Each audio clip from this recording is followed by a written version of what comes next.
Film fans, and welcome back to my YouTube channel, Tyler's Real Movie Talk, guys. And in this video, I'm going to tell you why Man of Steel is a completely underrated film and completely underrated comic book film, guys. I love Man of Steel. I think it is fantastic. I have it in probably my top 3 comic book movies of all time. It is that good. And it's definitely, for me anyway, the best Superman movie ever made, hands down, in my opinion. So guys, let's just go right into the things I love about this movie and why I think it's so underrated. First of all, I love what they did with Superman. I love what Zack Snyder did with Superman, making him this godlike creature and putting Superman in this real world scenario of what would we really think about someone this powerful coming up and ending up on Earth. Like, it would totally change everything that we believe, everything we've been taught. It would change all of that.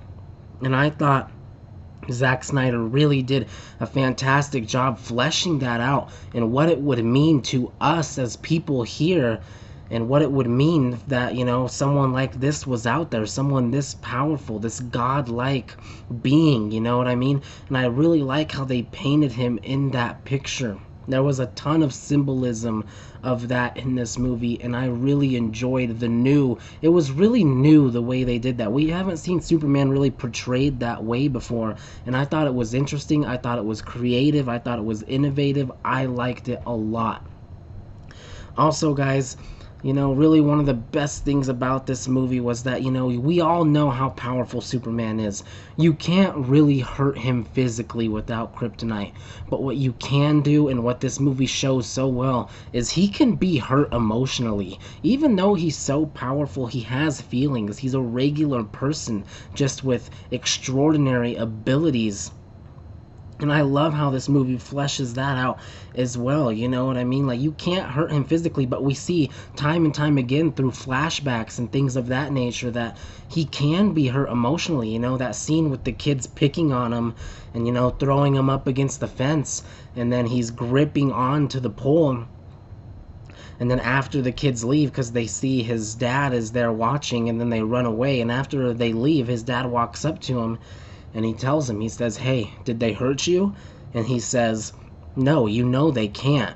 And then, the perfect line is, when Kevin Costner goes, that's, what I mean, I'm not talking about that they hurt you physically. I'm talking about, are you okay emotionally?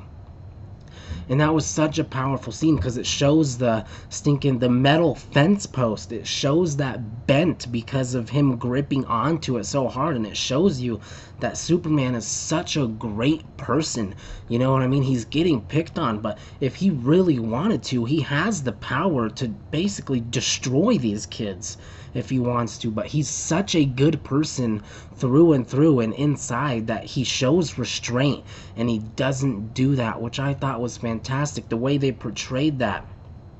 And he goes on to tell Pa Kent, he says, "I wanted to hurt them so bad." And Pa Kent had the best lines in this movie. I loved the way this character thought. I loved the way, again, Zack Snyder fleshed him out. And he basically tells him, you could hurt him, part of me even wanted you to. And then he's like, "But then what? You know what I mean? Would it make you feel better?" And then he tells him the great line, "You're gonna have to decide what kind of man you want to be, Clark, because whoever that man is, one day he's gonna change the world, and I'm banking on that he's going to change the world for better." So I loved that.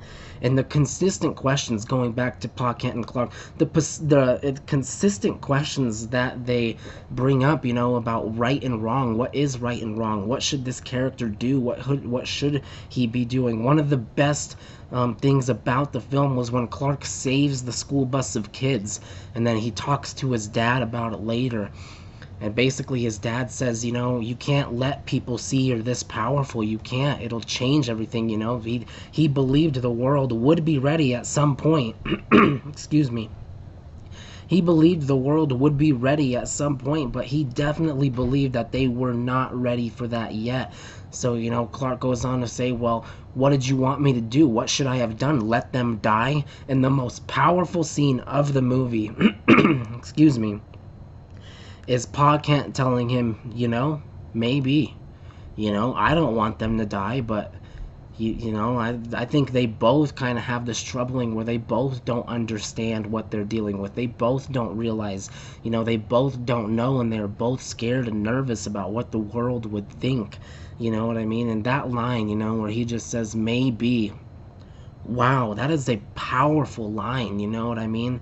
It was so powerful in the film, and it was just great. I thought Kevin Costner in here was great. Henry Cavill in here was great. You've heard me say it before. Henry Cavill is the best Superman. He embodies everything I love about Superman. And like I said, a lot of people didn't like how they made him emotionally, a little weak. But like I said, you can't hurt him physically. You have to find a way to relate to the character. And I think that's what so many people don't understand, is you have to relate to the character. We as people cannot relate to someone who can't get hurt.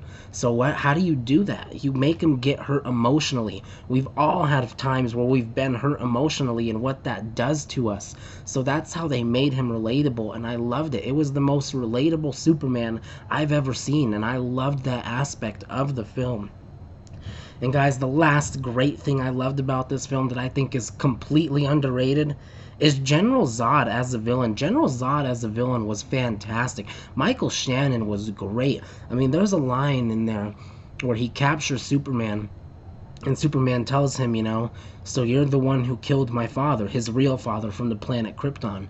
And General Zod basically tells him yes. And he's like, there's not a day that goes by that it doesn't haunt me, but if I had to do it again, I would. Like, man, that is a great line for a villain, and it shows you that he's not all evil, but what he thinks he's doing, he believes is right. He was made to protect the Kryptonian people, and his whole duty is to make sure that that lives on. And you know what I mean? In order for that to live on, he felt like he had to kill not General Zod. He felt like he had to kill Jor-El, which was fantastic. I mean, just that line, not a day goes by that it doesn't haunt me, but if I had to do it again, I would. It tells you everything. That one line tells you everything you need to know about the villain General Zod and the way he thinks and his belief system. And it was great, guys. It was great. This movie was great. Like I said, it's like a top 3 comic book movie of all time for me. It is that good for me. I loved the way they did it. It was innovative, it was creative, and it was different. It was a different way to portray Superman than I've ever seen really on the big screen before. And for that, I loved it, guys. But definitely let me know in the comments below, what did you guys think about Man of Steel? Do you guys believe with me that it's completely underrated? Do you guys hate it? Why or why not, guys? And if you like this video, be sure to click that thumbs up and hit the subscribe button and the notification bell, which will notify you anytime I have any new content coming out, guys. And with all of that out of the way, thank you for watching.